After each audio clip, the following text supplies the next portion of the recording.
Another great day out here at Sonoma Raceway with Lightspeed track events. And I was reflecting on some lessons from this track day that I want to share with you all.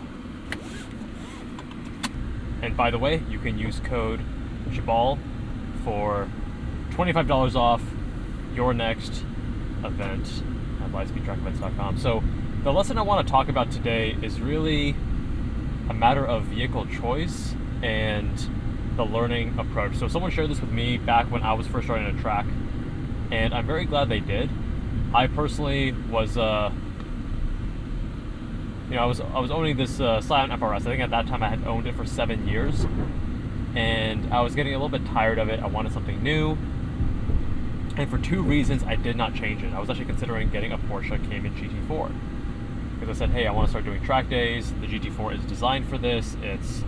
At the time it was about $100,000, and this seems like the next best step for me.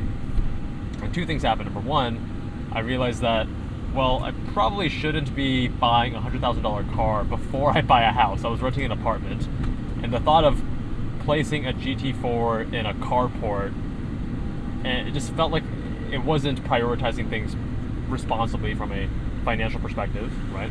So I promised myself I would, of course, pay off my student loans, which I'd already done by the time. I wasn't trying to buy a Cayman while having my student loans from college and med school.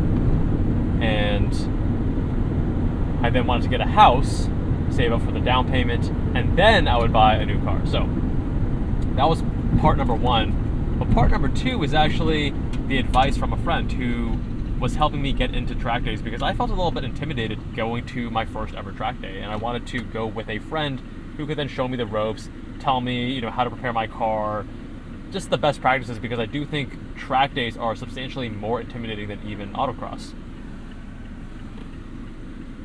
Minivan was flying, straight mobbing. And that buddy, Mark, whose C5 Z06 I actually reviewed on the channel, the yellow one, you can find that link below. He's the one who told me, hey Kevin, I think your FRS is actually a fantastic car. I don't think you need to change it, and you're gonna learn a lot by having a slower car and driving that harder and growing with the car rather than getting a GT4 and then becoming one of the guys that has a capable car but is unable to drive it properly because the limits are just too high and it's not approachable for a newer track driver. Even though I had done 10-ish autocross events, track driving is still substantially different from autocross. And I'm so glad he gave me that advice, and I'm so glad I listened, because what I see time and time again when I go to the racetrack and I'm running an advanced group or high intermediate, I still notice a lot of people that have very capable cars, but I feel that they lean on them too much, and they'll point and shoot and it'll take off like a rocket on the straights. But then a lot of these cars, they kind of park them in the corners where their line isn't optimal, they overslow, they're not able to dance with the car at its limit. And there are drivers even in an advanced group, who have the GT4 RS, the Z06, the GT3, these very powerful cars, very capable cars that are several, I'm talking 10 seconds off the pace at a given track. Now, I don't think that they are wrong for choosing those cars. What I think is suboptimal, however, is choosing the quickest car within your budget. Because by doing that, you're oftentimes unintentionally holding yourself back. So if instead, there was a 488 Pista that I reviewed on the channel, Pista Spider, that I compared against a McLaren 765 LT.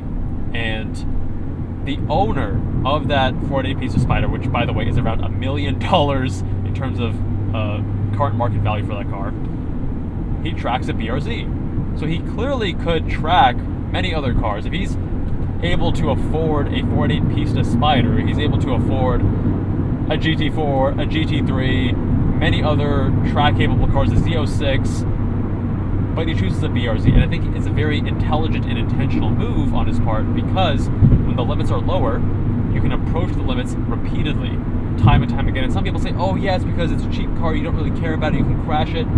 I think it's actually a lot less of it. No one really wants to crash their car regardless of how much it costs. It's more about just the limits being so much lower that you can dance with the car at the limit, approach, oversteer, corner after corner, get that, you know, trail braking, rotation, get that rotation on throttle as well. Really play with weight transfer and understand just the physics of vehicles in general. Because even though you're going to have some different characteristics for a front engine rear wheel drive versus a front engine front wheel drive versus a mid engine rear wheel drive or a rear engine rear wheel drive, there's still just slight differences in flavor of the same driving experience and physics, right? I think sometimes people overemphasize how different all of those are, but there's an undercurrent, a foundational layer of just understanding physics, you know, the tire circle, contact patch, weight transfer, etc., etc. And when you understand those things, that you can not just think about it logically, but practice it in the real world, in real life, and using your intuition to have the automatic correction of oversteer, things like that. It allows you to then expand your repertoire to drive those other cars much quicker as well. Again, it's not about good or bad, right or wrong. It's about optimal versus suboptimal. And I think many drivers who are chasing not just lap times, but the pursuit of mastery, the pursuit of becoming a better driver on track, would be better served and would have a much faster rate of improvement and growth and learning by choosing the slower car that they drive much harder and much faster. And then that driver skill you build with the slower car, guess what? The one mod you take from car to car, from vehicle to vehicle, is going to be your driver skill. The coilovers, the tune, the turbo, those things don't change car to car. Your driver skill does. And the final thing I'm going to leave you with is this. If you look at me driving on my first track day versus today, you wouldn't even recognize me. And that's a good thing. But I think there are many drivers where you look at their first track day, their 10th, their 20th, and you very much would recognize them. And I think a big part of that is, number one, the right mindset, which I've talked about in other videos, having the humility to say, hey, I am not Max Verstappen, and I don't know everything, and I have so much more to improve. So when people give me suggestions, I'm going to hear it, right? And number two is choosing the right tool for the job. So, you know, a gentleman over the weekend driving an M2 came up to me at the end, said, hey, you know, a lot of fun. I hit a 155. I think that's about just as quick as you can get an M2 to go around the track. And obviously, no, an M2 can go far faster than a 155. And when he asked me about my Miata and my lap time, 153, he's like, oh yeah, but you know, Miatas are so light. At that point, I just, you know, I said, hey, yeah, all right, cool, enjoy. And the ego there was too big. So he's going to now stunt his growth and be a worse driver for much longer than if he said, oh, hey, wow, yeah, I guess I could probably be going faster. What can I learn? How can I improve, right? Versus protecting the ego.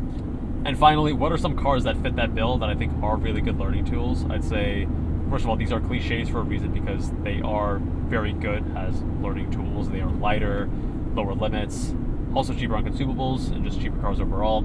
FRS and BRZ first gen, GT86 and BRZ second gen, Miata of really any generation, the V6 Camaro, S2000, E46, and I don't think you need to get a heavy, powerful, quicker car on track. I think you need to focus, if you're newer, on just building that foundation. Anyways, much love, my friends. See you in the next one.